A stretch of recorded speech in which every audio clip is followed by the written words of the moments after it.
नाजरीन अस्सलाम वालेकुम वरहमतुल्लाहि वबरकातुहू। मैं इमरान हुजूर पाक सल्लल्लाहु अलैहि वसल्लम की शान में गुस्ताखाना बातें कहने वाली नुपुर शर्मा को भारतीय जनता पार्टी ने 6 साल के लिए निष्कासित कर दिया और उसी के साथ नवीन जिंदल जो कि दिल्ली स्टेट का स्पोक पर्सन है, उसने भी नुपुर शर्मा के बयान के बाद हुजूर पाक सल्लल्लाहु अलैहि वसल्लम की शान में गुस्ताखी की थी।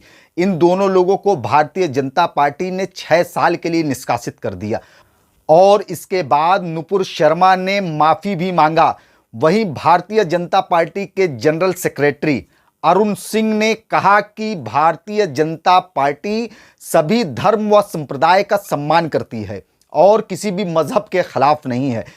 अब सवाल उठता है कि इस तरीके की बातें जबकि भारतीय जनता पार्टी या हुकूमत में रहने वाली सारी पार्टियां अलग अलग दौर में सब जानती हैं कि इस मुल्क का मुसलमान हुजूर पाक सल्लल्लाहु अलैहि वसल्लम की शान में गुस्ताखी को कतई बर्दाश्त नहीं कर सकता।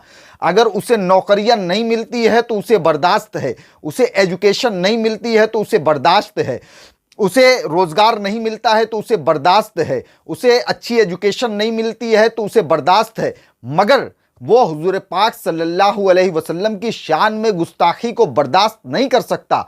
और इसी को लेकर के अभी कानपुर में फसाद भी हुए और उन फसाद में अगर सबसे ज़्यादा अगर कुछ नुकसान हुआ तो इंसानियत का नुकसान हुआ और हमारे इस मुल्क का नुकसान हुआ, भाईचारगी का नुकसान हुआ। आखिर में वो कौन सी लीडर थी? वो भारतीय जनता पार्टी की लीडर थी और आज भारतीय जनता पार्टी ये सफाई दे रही है कि हम सारे मजहब का सम्मान करते हैं।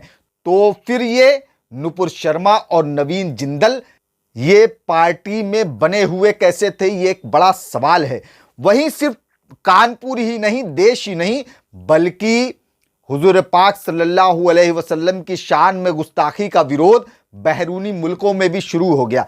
सऊदी अरब, दुबई, कुवैत, बहरीन, कतर, इन सारी जगहों पर ट्विटर पर ट्रेंड करने लगा और विरोध शुरू हो गया और गल्फ में भारतीय सामानों का बहिष्कार होने लगा।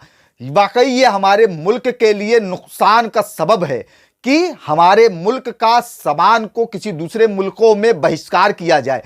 वहीं ये ऐसे वक्त में हुआ और भारतीय सामानों का बहिष्कार उस वक्त में हुआ जब मुल्क के वाइस प्रेसिडेंट वेंकैया नायडू साहब कतर के दौरे पर हैं।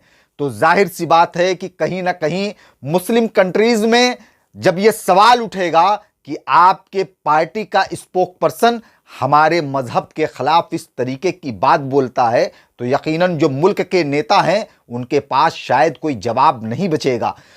और जैसे ही नुपुर शर्मा और नवीन जिंदल को पार्टी से निष्कासित कर दिया गया, वैसे ही सोशल नेटवर्क पर नुपुर शर्मा की गिरफ्तारी की मांग उठने लगी। नाजरीन, इंशाअल्लाह ताला आप तमाम लोगों से फिर मुलाकात होगी। वाखिर दवाना अल्हम्दुलिल्लाहि रब्बिल आलमीन।